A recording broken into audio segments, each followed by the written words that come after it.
හතරවන ගාථා රත්නය. යස්සාසවා පරික්ඛීනා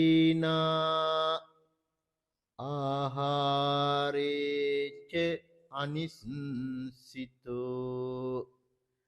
සුඤ්ඤතෝ අනිමිත්තෝ ච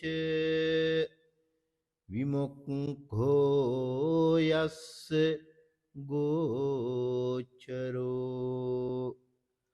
ආකාසේච සකුන්තානං පදං තස්ස දුරන්නයා